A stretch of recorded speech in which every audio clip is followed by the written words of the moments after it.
North Korea is one of the poorest countries in the world, and yet it's also one of just 9 nuclear powers, alongside economic giants like the US and China.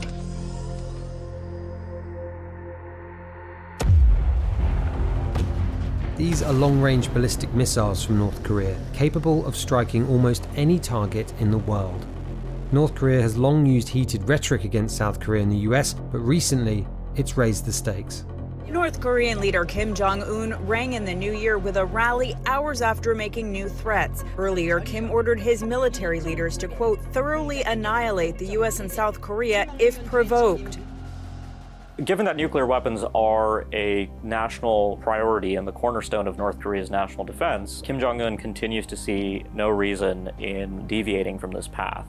One of the things that we've seen over the past year is the relationship between Russia and North Korea really flourish, and so we're going to see that relationship deepen. So how did a country facing crippling sanctions, where the average person earns less than $3 a day, manage to build such an expensive nuclear arsenal that may be capable of striking targets as far away as New York or Washington?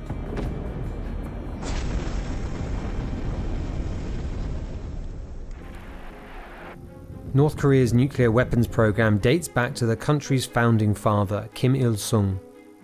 He asked the Soviet Union for help to begin building a nuclear program.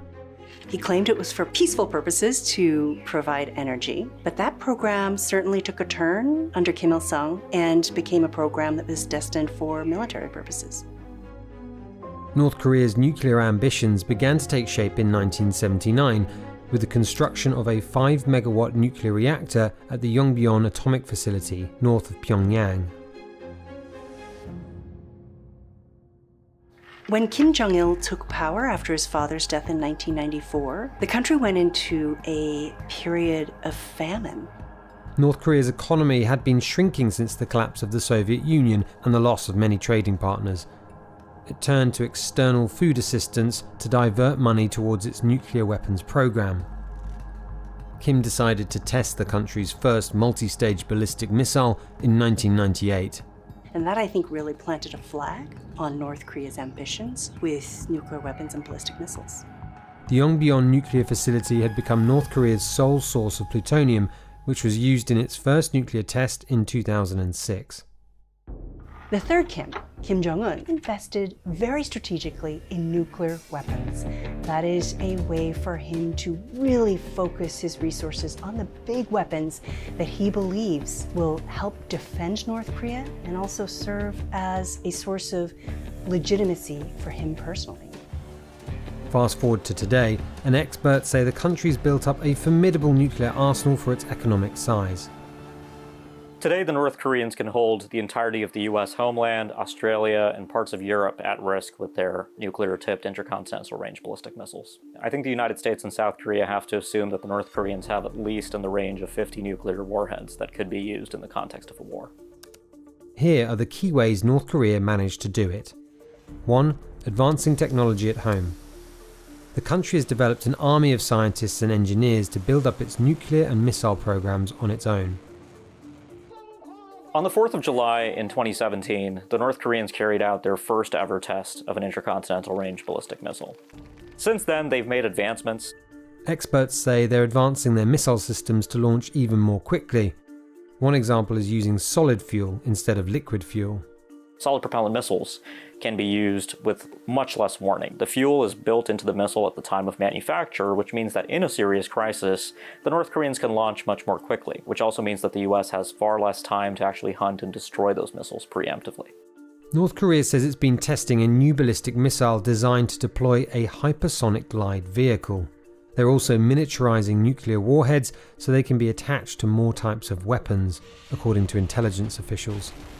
North Korea has long claimed that it has the weapons to be able to do this, but we've never seen the proof until today. But advancements like these aren't the only thing worrying experts, which brings us to number 2, relations with Russia. Russian President Putin making a rare visit to North Korea, a crucial supplier of arms for Russia's war in Ukraine. Kim Jong-un and Vladimir Putin have made this relationship into a strategic partnership. North Korea, for a number of years, was among the world's most heavily sanctioned countries. And now, with Russia, they gain access to important Russian technologies. They can give the North Koreans access to raw materials that will allow Kim to accomplish many of his modernization objectives, including sizing up his own nuclear force. So this is a huge opportunity for Kim Jong-un. We're seeing the DPRK provide military equipment to Russia for pursuing its aggression against Ukraine, but we're also seeing Russia provide technology and support to the DPRK for its own military programs. The much-needed support that Kim is receiving from Russia could be the biggest jolt to its economy since he took power about a dozen years ago. Vladimir Putin's embrace of Kim Jong-un and North Korea, I think, is nothing short of a geopolitical lottery ticket for the country. The Russians can provide the North Koreans with important food, which can help alleviate some of their own economic difficulties with their own people.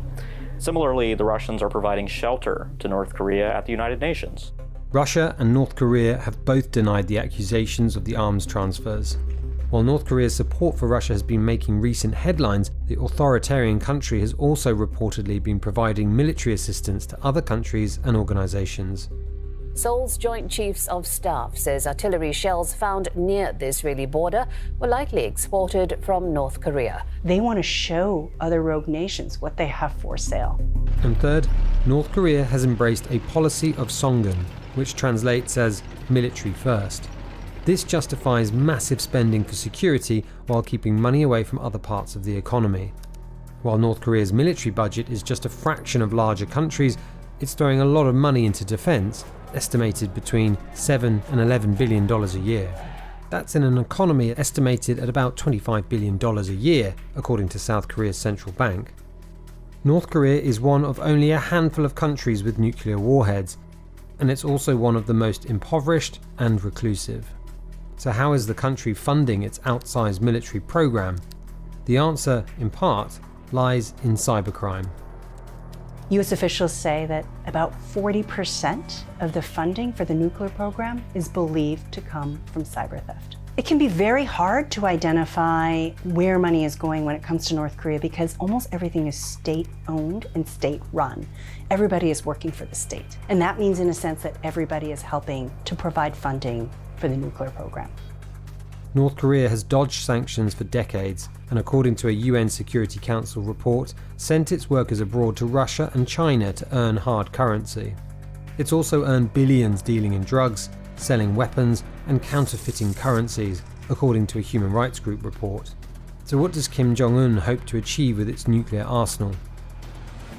Kim continues to be a rational actor. His primary strategic objective is to ensure his ability to bequeath power to a next generation of Kim leadership, to ensure that North Korea's systems continues to survive, and a deliberate resort to war would not directly advance that objective. So Kim Jong-un is not preparing for war, per se, but he is ensuring that if that day does come, that the North Koreans will be ready to fight that war with conventional and especially nuclear weapons.